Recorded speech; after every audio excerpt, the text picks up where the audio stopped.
Assalamualaikum warahmatullahi wabarakatuh. Perkenalkan, nama saya Faris Nur Hikmah dengan NIM 40421012. Program Studi Pendidikan Bahasa Indonesia, Fakultas Keguruan dan Ilmu Pendidikan Universitas Peradaban. Pada video kali ini, saya akan menyampaikan sebuah materi mengenai kegigihan dinasti Bani Abbasiyah dalam membangun peradaban Islam guna memenuhi tugas ulangan akhir semester ganjil. Baik, langsung saja poin pertama, yaitu asal-usul Bani Abbasiyah.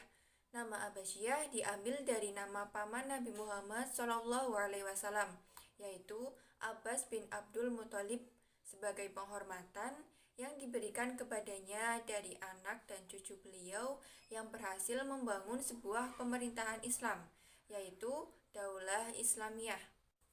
Setelah masa Khulafaur Rasyidin berakhir dan pemerintahan Islam berada di bawah kekuasaan Bani Umayyah, mereka mengubah sistem peralihan kekuasaan Islam yang demokratis menjadi dinasti turun-menurun, dan keluarga Bani Hashim merasa yang paling banyak dirugikan. Atas alasan itulah, beberapa tokoh dari Bani Abbas sangat berambisi untuk merebut kekuasaan dari Bani Umayyah.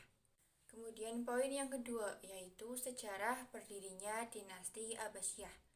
Dinasti Abbasiyah berdiri melalui proses yang amat panjang dan berliku. Sebelum dinasti Umayyah digulingkan, Bani Abbas telah memposisikan diri sebagai oposisi yang menyebarkan propaganda anti pemerintahan Bani Umayyah. Lalu, salah seorang keluarga Bani Abbas bernama Ali bin Abbas sangat berambisi merebut kekuasaan dari penguasa Bani Umayyah. Kemudian, Ali bin Abdullah melakukan propaganda anti Bani Umayyah kepada masyarakat luas. Cita-cita Ali bin Abdullah selanjutnya diteruskan oleh putranya, yaitu Muhammad bin Ali. Karena usahanya yang amat gigih dan mendapat dukungan dari kalangan luas, terutama yang merasa kecewa dengan Bani Umayyah, Ibrahim dapat menguasai wilayah Kufah, Basrah, Makkah, dan juga Madinah. Poin yang ketiga, yaitu periodisasi kekhalifahan dinasti Abbasiyah. Periode ini dibagi menjadi 4. Periode yang pertama, yaitu dinasti Abbasiyah berlangsung selama 97 tahun dan dipimpin oleh 9 khalifah.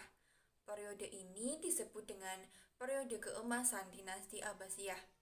Para khalifah yang memimpin dinasti Abbasiyah pada periode pertama yaitu Abul Abbas As-Saffah, Abu Ja'far Al-Mansur, Al-Mahdi, Musa Al-Hadi, Harun Ar-Rasyid, Al-Amin, Al-Ma'mun, Al-Mu'tasim Billah, dan Al-Watsiq. Periode dinasti Abbasiyah yang kedua dipimpin oleh 13 orang khalifah.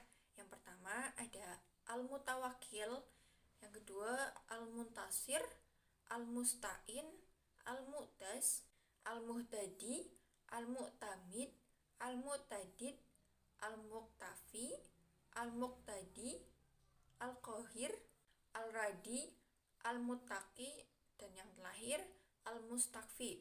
Kemudian periode Abbasiyah yang ketiga.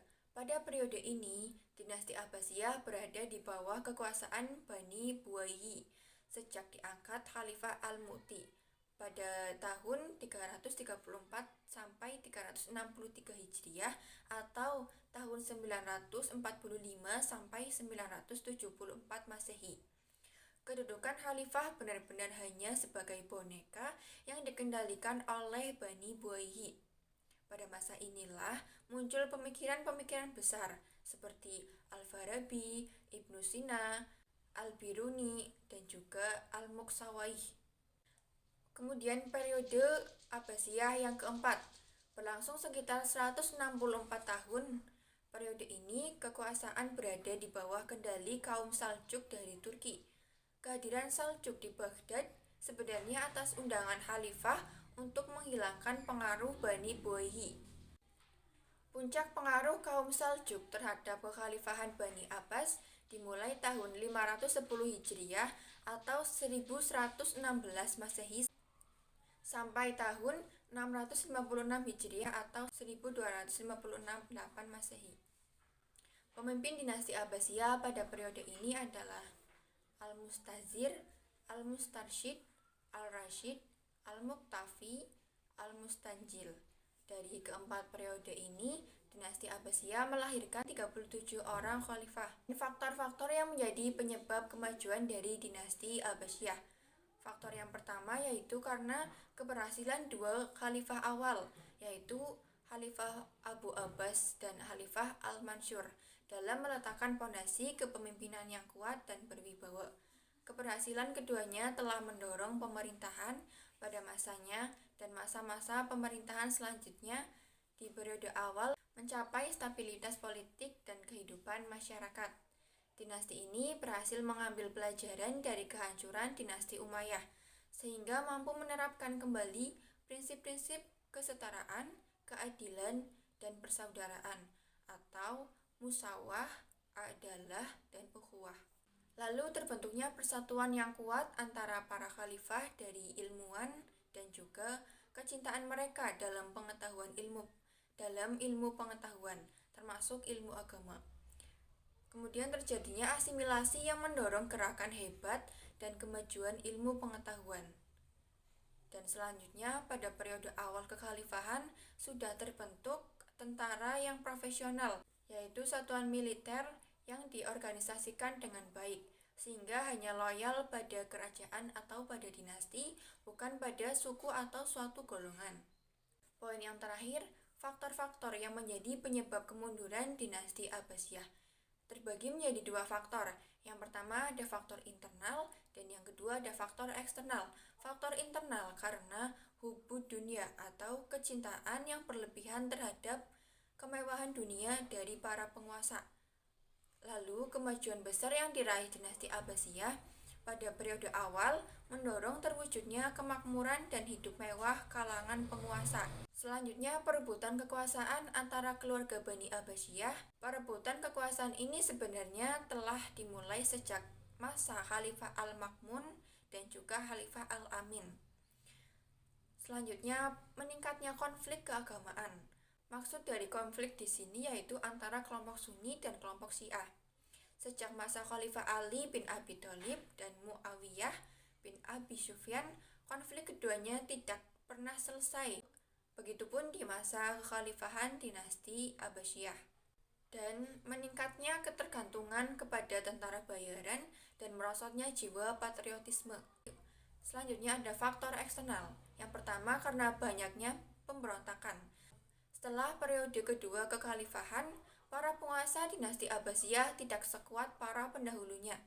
Ditambah dengan kebijakan yang lebih mementingkan pembinaan kebudayaan dan peradaban, mengakibatkan banyak provinsi-provinsi yang tidak mendapatkan perhatian. Lalu, dominasi bangsa Turki.